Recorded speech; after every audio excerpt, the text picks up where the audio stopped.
Hello everyone.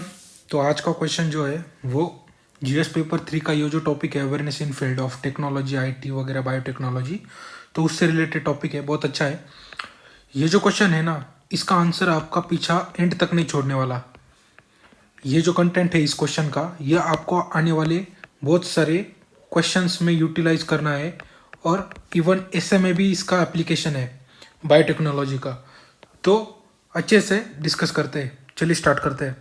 तो question ये था जीएस पेपर 3 का 2019 में पूछा हुआ कि how biotechnology help to improve the living standard of farmers. बस इतना ही सिंपल क्वेश्चन था, क्योंकि फार्मर बहुत डिस्ट्रेस में है, डिस्ट्रेस में है, तो बायोटेक्नोलॉजी कैसे ऐड कर सकती है इनका लिविंग स्टैंडर्ड इंप्रूव करने के लिए। बस इतना ही क्वेश्चन था। तो बहुत सिंपल है कि हमारा जो कंट्री है वो एग्रीकल्चर कंट्री है। इंट्रो की तरफ आते हैं, एग्रीकल्चर कंट्री है, और मोर देन 50% पॉपुलेशन जो है हमारी एग्रीकल्चर सेक्टर में एम्प्लॉयड है। लेकिन आज के समय में क्या हुआ है, ये जो एग्रीकल्चर सेक्टर है ना, वो ज़्यादा रेमुनरेटिव नहीं रहा, ज़्यादा प्रॉफिटेबल नहीं है। ठीक है, उसकी वजह से क्या हुआ है, जो फार्मर की जो लिविंग स्टैंडर्ड है वो खराब हुई है, उनका इनकम ड्रॉप हो गया है। तो हाउ बायोटेक्नोलॉजी विल हेल्प। ठीक है, तो ये इंट्रोडक्शन में हमने मेंशन कर दिया एग्रीकल्चर के बारे में थोड़ा सा। तो ऐसे कंडीशन में बायोटेक्नोलॉजी है ना, उसका बहुत अच्छा पोटेंशियल है एग्रीकल्चर को ट्रांसफॉर्म करने के लिए। ठीक है, सो हम मेन बॉडी से चालू करेंगे कि क्या पॉइंट्स हम लिख सकते हैं इस टॉपिक में। तो how it is catalyst, biotechnology कैसे कैटलिस्ट की तरह है कि उनका फार्मर्स का जो है लिविंग स्टैंडर्ड हम बढ़ा सकते हैं। सबसे पहले एक है use of genetically modified crops. ठीक है, आप स्टेप बाय स्टेप सोचना। चलो मैं आपको बताता हूँ स्टेप बाय स्टेप कैसे सोचोगे। सबसे पहले सीड लगानी है, ठीक है, सबसे पहली स्टेज। तो उस पर हम कैसे बायोटेक्नोलॉजी यूज कर सकते हैं, ये सबसे पहला पॉइंट। हमारा आंसर अपने आप बिल्ड होगा। देखो, तो सबसे पहले जेनेटिकली मॉडिफाइड क्रॉप्स चाहिए हमको इन बायोटेक्नोलॉजी विथ हेल्प ऑफ ये जो प्लांट, एनिमल, फंगाई, बैक्टीरिया है, इनके जीन्स हम एक्सट्रैक्ट करेंगे रिकॉम्बिनेंट डीएनए टेक्नोलॉजी के थ्रू। और उससे क्या होगा, जेनेटिकली मॉडिफाइड ऑर्गेनिज्म से हम जीएम क्रॉप बनाएंगे।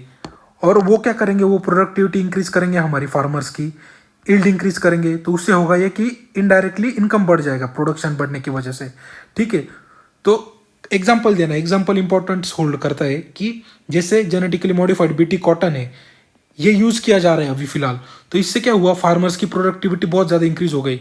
और उससे हुआ ये कि ये रेजिस्टेंस भी है पेस्ट अटैक को, जैसे पिंक बॉलवर्म्स।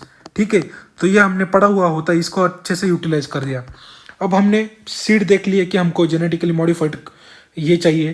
तो नेक्स्ट स्टेप क्या हो सकती है कि इसको हम मल्टीप्लाई वगैरह करना पड़ेगा, इसका प्रोडक्शन बढ़ाना पड़ेगा जेनेटिकली मॉडिफाइड क्रॉप्स का, ताकि बहुत सारे उसके वेरिएंट निकल के आए।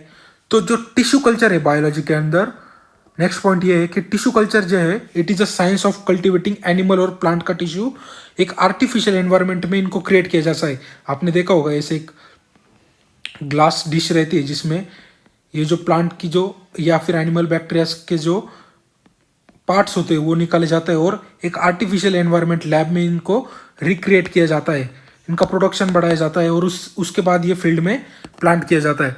ठीक है, तो ये भी बहुत ज़्यादा हमारे ऑब्जेक्टिव्स को मीट करेगा कि हमको जैसे क्रॉप चाहिए इम्प्रूवमेंट, वैसे ऑब्जेक्टिव्स को मीट करने में ये हेल्प करेगा।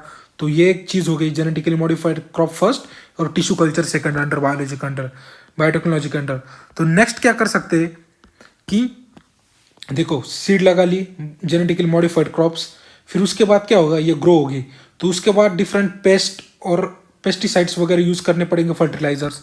ठीक है, लेकिन बायोटेक्नोलॉजी क्या करती है, तो ये जो फर्टिलाइजर्स और ये जो केमिकल पेस्टिसाइड है उस पर डिपेंडेंस कम कर देती है, क्योंकि जो क्रॉप ऑलरेडी हमने प्लांट किया है जेनेटिकली मॉडिफाइड के अंदर, वो ऑलरेडी पेस्ट रेजिस्टेंस है। जैसे हमारा जो कॉटन जो जेनेटिकली मॉडिफाइड बीटी कॉटन है, वो पिंक बॉलवर्म के लिए पेस्ट रेजिस्टेंस है। तो उसके लिए स्पेशल पेस्ट यूज़ करने की, केमिकल पेस्ट यूज़ करने की ज़रूरत नहीं है।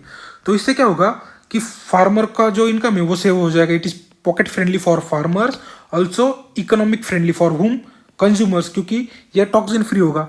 ठीक है, अब नेक्स्ट पॉइंट क्या हुआ कि हमने फर्टिलाइजर, ये सीड डाला, प्लांट ग्रो हो रहा है, फर्टिलाइजर वगैरह का रिडक्शन कम हो गया।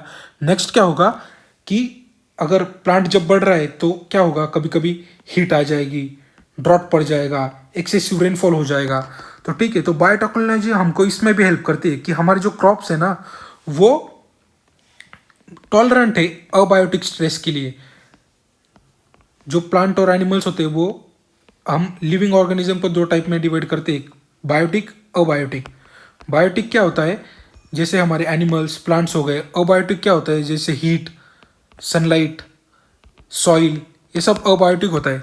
तो हमारा जो अबायोटिक फैक्टर है ना, इसका टॉलरेंस बढ़ा देता है। जैसे कि अगर ड्रॉट पड़ गया उस एरिया में, तो जो जेनेटिकली मॉडिफाइड क्रॉप्स है वो स्पेशली मॉडिफाइड होते हैं और फिर उनको ड्रॉट पर इफेक्ट नहीं होता ज़्यादा, उन क्रॉप पर कोल्ड का भी नहीं होता। हीट रेजिस्टेंस बना सकते हैं हम, सॉल्ट रेजिस्टेंस बना सकते हैं। तो इससे क्या होगा कि फार्मर का जो हार्वेस्ट से पहले जो लॉस होता है, ठीक है, तो वो लॉस नहीं होगा, क्रॉप लॉस, ठीक है। तो इससे उनके पैसे बच जाएंगे, उनके पैसे वेस्ट हो गए नहीं, तो उनका लिविंग स्टैंडर्ड अपने आप बढ़ जाएगा, ठीक है। अब चलो नेक्स्ट पॉइंट देखते हैं। अब जैसे ठीक है, हमने जिम क्रॉप लगा दिया, ग्रो हो गया, पेस्ट कम लग गए, ड्रॉट रेजिस्टेंस भी उसने सही लिया, तो ठीक है, अब उसको हार्वेस्ट करने का टाइम आ गया। लेकिन हार्वेस्ट करने के बाद क्या होता है कि वो पेरिशेबल होता है, ठीक है। तो वो ज़्यादा दिन तक हम लॉन्गर टाइम में ले जा नहीं सकते।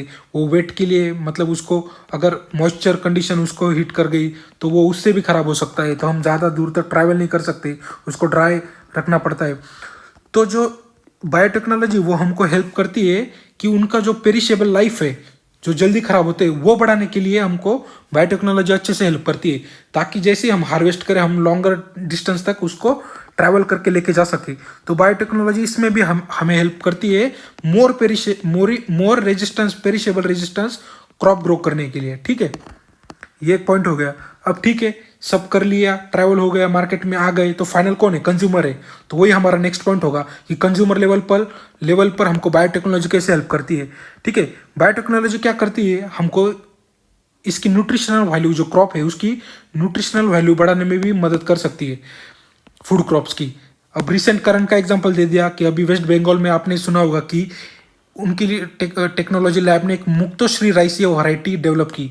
इसमें क्या होता है कि आपको पता है वेस्ट बंगाल और बंगाल का रीजन जो है वो बहुत सारे आर्सेनिक इफेक्टेड है, और वहाँ के ग्राउंड वाटर में आर्सेनिक है। तो जब प्लांट्स राइस की खेती होती है तो उसमें आर्सेनिक चढ़ जाता है, ठीक है। तो वो राइस आर्सेनिक हो जाता है, और आर्सेनिक इज अ कार्सिनोजेनिक, उससे कैंसर वगैरह हो सकते हैं। तो मुक्तोश्री राइस ऐसा राइस है, वो आर्सेनिक फ्री है, ठीक है, ये मॉडिफाइड वर्जन है। तो ऐसे हम राइस कंज्यूमर लेवल तक न्यूट्रिशनल वैल्यू उनको बढ़ा सकते हैं। जैसे विटामिन ए जो है वो एनरिच कर सकते हैं हम राइस में।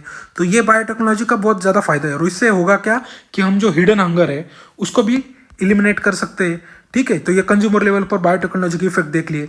तो ऐसे हम चेन में अगर सोचेंगे ना कि ठीक है, सबसे पहले कौन सी स्टेप होगी कि हमको क्रॉप चाहिए, उसके बाद उसको लगाना पड़ेगा पेस्ट, फिर ग्रो होगा, फिर हार्वेस्ट, फिर उसके बाद कंज्यूमर, तो अपने आप आपका स्ट्रक्चर एक आंसर बिल्ड हो जाएगा अपने आप। तो आपको ऐसे रैंडमली पॉइंट सोचने की जरूरत नहीं पड़ेगी, अब क्या लिखूँ, अब क्या लिखूँ, ठीक। आप समझ रहे हो, पिछले आंसर में भी हमने ऐसे ही देखा था कि अगर आप स्टेप वाइज जाएंगे तो आपको अपने आप पता चल जाएगा। हमने वो फूड वाले जो फूड पीडीएस सिस्टम है उसमें देखा था कि सबसे पहले प्रोक्योर करेंगे, फिर उसके बाद फूड की स्टोरेज होगी, फिर उसके बाद उसका डिस्ट्रीब्यूशन होगा। तो इन सारे ऐसे स्टेप बाय स्टेप्स हम रिफॉर्म कैसे ले सकते हैं। तो सिमिलरली इस आंसर पे भी हमने ऐसा देखा कि हम कैसे अपने आंसर को बिल्ड कर सकते हैं, बस सिंपल प्रोसेस से सोच के, तो अपने आप कड़ी जुड़ती जाएंगी, आपको आंसर मिलता जाएगा, ठीक है। एक और नेक्स्ट पॉइंट मैंने डाला है कि हम क्या कर सकते हैं बायोटेक्नोलॉजी से, कि हम जो है टेलर मेड प्लांट बना सकते हैं।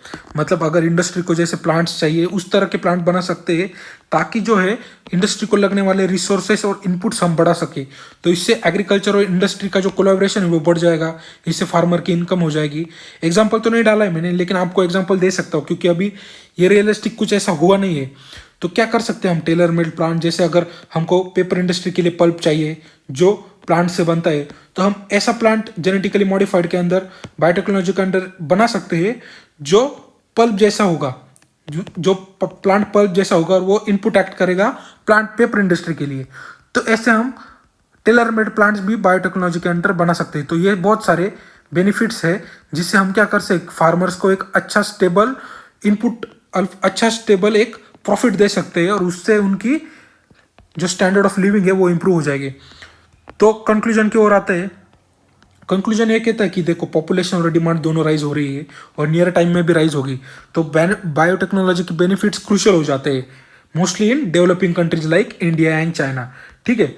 लेकिन बायोटेक्नोलॉजी क्या होता है, बायोटेक्नोलॉजी ऑल्सो भी हेल्प करती है फार्मर को कि जो कम लैंड है, जैसे इंडिया में अभी हमारी जो पर हेक्टर होल्डिंग है वो कम होती जा रही, तो कम लैंड में ज़्यादा प्रोडक्टिविटी इंप्रूव करे, ये बायोटेक्नोलॉजी बहुत ज़्यादा फार्मर को हेल्प करती है, और वो भी सस्टेनेबल एनवायरमेंट फ्रेंडली मैनर में, ठीक है।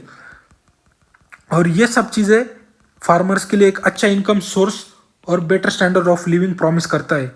लेकिन एंड में एक अच्छा सा हमको बैलेंस एक स्टेटमेंट दे देना है कि पॉजिटिव और negative potential should be carefully evaluated before going ahead.